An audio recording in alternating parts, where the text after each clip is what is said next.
Next up on the Cosmic News Network, the Cosmic News with Dirk Bradshaw.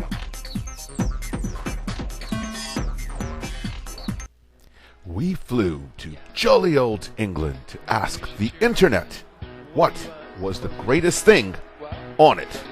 Internet, what is the greatest thing on you, the internet? Hello there. Yes, let's see. I will scan now. I see that. I scanned over 3 billion sites, and overall, I would have to say freeinla.com is by far the greatest thing on me.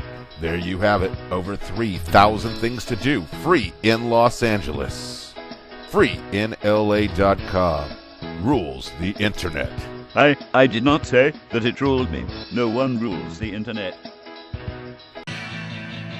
Flying high above the planet Earth, this is the Cosmic News with Dirk Bradshaw.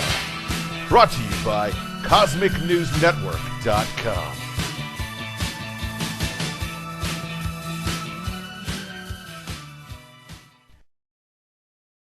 Hey there, boys and girls, children of all ages. You know what time it is. It's Cosmic News time with Dirk Bradshaw. I am Dirk Bradshaw. And tonight, if French claims are to be taken seriously, the nuclear disaster facing Japan is far worse than the Japanese are allowing us to know. As emergency crews, their futilely train water cannons from a safe distance on an out-of-control reactor. And it takes no special insight to recognize how real the meltdown in Libya is in facing the resurgent Muammar Gaddafi, who now promises that if the West intervenes, he will join forces with Al-Qaeda and declare holy war. And then here at home, a report released on Wednesday by the Department of Labor reveals that a jump in wholesale food prices is the biggest in 36 years. And where is our president amid these very real crises? Well, he's busy filling out his year's presidential Baroctology as March Madness begins. Yesterday, in fact, Obama taped his NCAA picks, which were revealed on ESPN. Is this guy cool or what? So tonight, the Cosmic News asks, why does Obama fiddle while the world burns down around him? Stay tuned. You're going to want to know this stuff.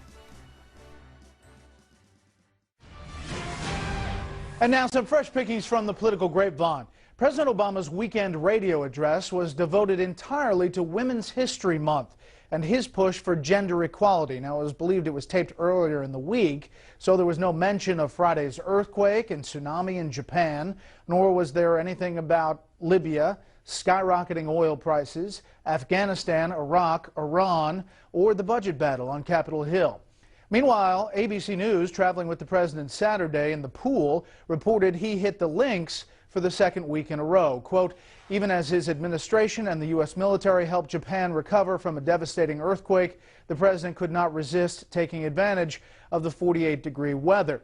President Obama even joked with reporters Saturday night about his fondness for the sport, saying, quote, I'm not spending time on the golf course, I'm investing time in the golf course. Media Research Center President Brent Bozell says, quote, if George Bush reacted this way during an international catastrophe, wholly irrelevant radio addresses, golf outings for the 61st time, the left-wing media would require medically induced sedation to keep them in check. March is Women's History Month, a time not only to celebrate the progress that women have made, but also the women throughout our history who have made that progress possible. Well, that was President Obama, the radio address that's also, of course, broadcast on websites from the White House. And this is the president leaving in the motorcade to go golf on Saturday afternoon. What about the imaging around the golf, the radio and internet address, the imaging from the White House? We're back with the panel. Mara. Well, what I think this tells us more is really just about the partisan climate in Washington, because Brent Bozell, who's a conservative media critic, said that, and I'm sure if George Bush did something like that, the left-wing media would say, boy, if a Democratic president did that, we'd be really beat up. So everybody sees it through their own lens. On this one, I feel like first of all, he's woken up in the middle of the night, Friday morning or whenever the quake hit at 4 a.m. or something. He spoke quite emotionally about it at his press conference on Friday when he was asked a question by a Japanese reporter. And the president can communicate on many platforms and in many ways. And to me, if he wants to go play basketball to blow off some steam and stay healthy, I don't have a problem with it. It isn't like he's ignoring it. The U.S. is doing a lot, and he explained what we were doing on Friday. You can have a whole other discussion about Libya, which is different. But in terms of the imaging this weekend, I, for one, really don't have a problem with it. Okay, golf this weekend, Steve? Well, it's interesting. I haven't been very critical of him on this golf thing. It's something that a lot of people have been. But basically, my view has been, if the guy needs to take a 4 or 5 hour break when he's the President of the United States, he needs a break, you take a mental break, I get it. I've defended him on that. This is crazy. Like, what he's doing now is insane. I mean, Libya's melting down. It's part of a broader meltdown in the Middle East. You've got this humanitarian disaster in Japan, possible nuclear problem, as we were talking about, and you've got, you know, budget issues here that are not getting solved, and for which his own party is calling on him to be much more involved and much more hands-on. He can do all that thing and still golf. Really? Can he do it from the golf course? Yes. No. He can get involved in the budget debates and show more leadership and still golf on the weekend. Let's say that you're right. In other words, let's say that you're right. Are not mutually exclusive. Let's say that you're right, hypothetically. Let's say that you're right for the sake of argument. The question is, what does this say about his image? I mean, what does this do to his image? And the image is, whether it's fair or not, I think it's fair. But if you are, you know, in Libya and you're going out and you want to fight for your own freedom, and the President of the United States is not providing a no-fly zone, basically has taken a nonchalant attitude to what's going on there, and is out golfing, it sends the wrong message. It sends the wrong message. Okay. Well, let me just really quickly play a soundbite from today on Libya before we get to your comments on this weekend. Go ahead. It's going to be very important for us to look at a wide range of options that can continue to tighten the noose around Mr. Gaddafi and apply additional pressure.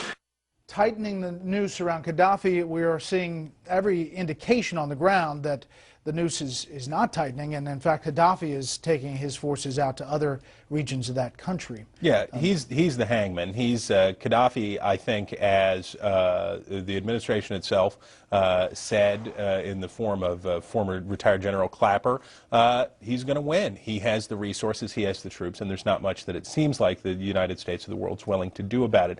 I think the problem for the president, I think, first of all, golf is good, teaches character, teaches humility. President should play golf. It's a good thing for people to do. But I think the problem for President Obama is he has chosen a policy of strategic disengagement on seemingly everything, whether it's the budget, whether it's Libya.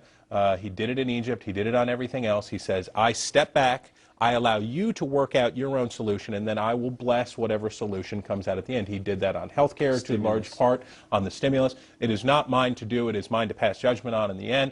It's a disengagement that, and you're right, the optics stink, and for Americans who increasingly see him as disengaged, it's the problem. 10 seconds, Mara. I mean, gender equality is an important issue, but in the wake of all of these big issues, do you change the radio address, the internet address? Yeah, I mean, on that one, I think that's fair. The radio address is a chance where you can get the country's attention focused on giving money to Japan or whatever else you might want them to do. On that one, I think it's fair. But I think it's a policy problem, not just an image problem.